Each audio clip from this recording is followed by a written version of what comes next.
let's say, if it sends the message across people or sa mga kababayan natin to empower them na magkaroon tayo ng mas maayos na patas na laban sa buhay, magkaroon tayo ng pagkakataon na tuparin ang mga pangarap natin sa buhay. Because we all know naman, di ba? Life is really designed to not be fair. It is designed for us to strive, to survive, and of course to have dreams. I like what Tala stated.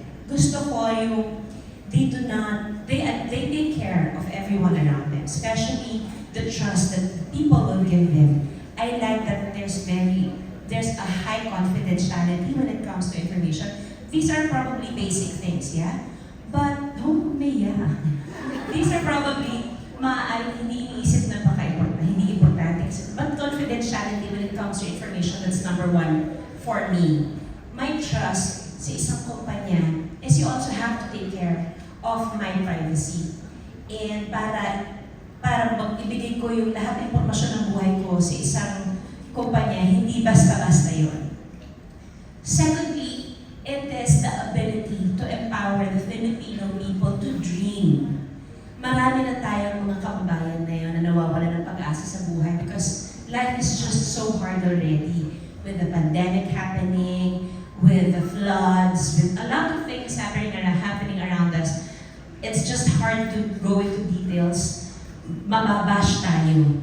So, natin isa-isa. We all know what we're talking about. In life, we all need that one glimmer of hope, and I think Tala is that hope. That's why I'm on board for that. Yes, I agree to that, madam. Thank you. Ginawang pang-pageant yung Q&A. Buti na lang prepared si Miss Judy. You chose well. Prepare ako sa shoulders ko. Tsaka, ang refreshing ng sagot niyo po, no? Yung diretsahan. We all know that life's unfair. I love that. It's so refreshing to see that through your lens. Na realistic pa rin tayo lahat. Did you have another question? One more po, no? Okay. Go! I just got the opportunity.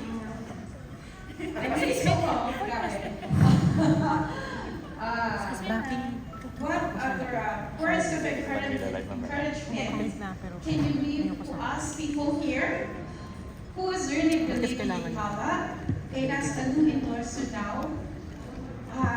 Can you give me more encouragement that I never would ever regret because I am in a very established company such as Tala?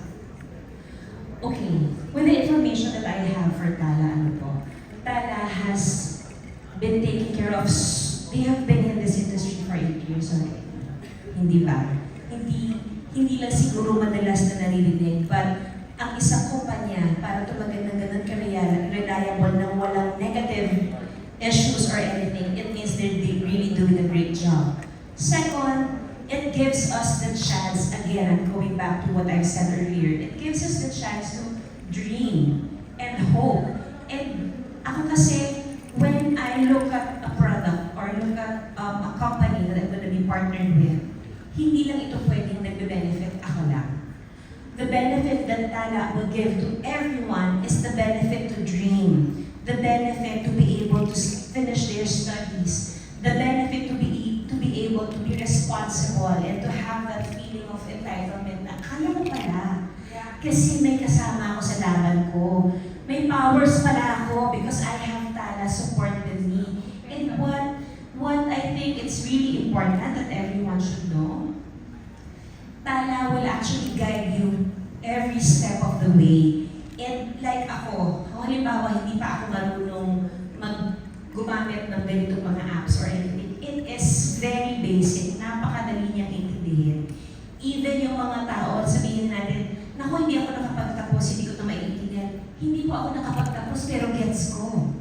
I understand it, no pressure. They will actually help you, make you understand, ito lang yung kaya mong bayaran, o di, ito lang muna tayo. I mean, it is something that's always nice that you have a backup plan, when it comes to investing, when it comes to loaning, or when it comes to your future. We all have, even the younger ones, I encourage the younger ones now, no? Hindi naman, ang pag-loan, hindi naman to dapat pag may asawa na ako, tsaka ako maglo-loan. You start your dream when you're young.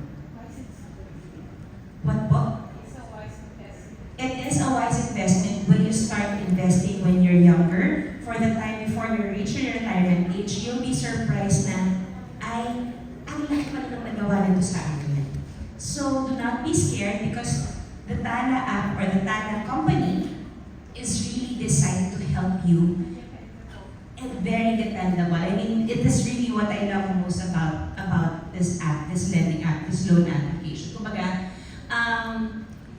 tutulungan ka niya pero hindi ka niya ipipressure. So, just take that risk. Life is all about taking that risk. If you don't take that risk, hindi mo malalaman kung saan ka naman makakapunta, di ba?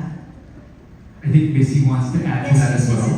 I just really want to share because for those of you who don't know, Nay Babes is one of our first customers who we featured in a testimonial. Her story is so inspiring. That's why I feel like it's a full circle moment when she's here asking the first question to you, our first celebrity endorser. So thank you very much for asking the questions, and I think you hit a really important spot. So thank you for. I feel like Miss Judy and Santos would be the perfect endorser for us. So, as you heard in the introduction earlier, like your story from the beginning, I grew up watching. Lagi na yung simula. I grew up watching Tala and like the evolution of everything that you've become. I've seen how much you've grown, and it mirrors the stories of our customers. Because we always have yung mga interviews with customers. This is not something that's lip service. We always talk to our customers. That's why we found the likes of United, you know. And then through their stories, doon namin nakikita yung similarities of their stories with your stories, what you represent, yung underdog stories and how you fought against all odds, kahit unfair ang buhay. And then yung lumaban ka ng patas, and having that superpower and what you stand for, the values that Tala stands for, I think it's really aligned. We also did a lot of interviews with customers who mentioned you. It's like when we were thinking of like who was really the best person to represent Tala, it was affirmed and they see themselves in your story. So that's really how it all came together. And that full circle moment that do you want to add anything to that?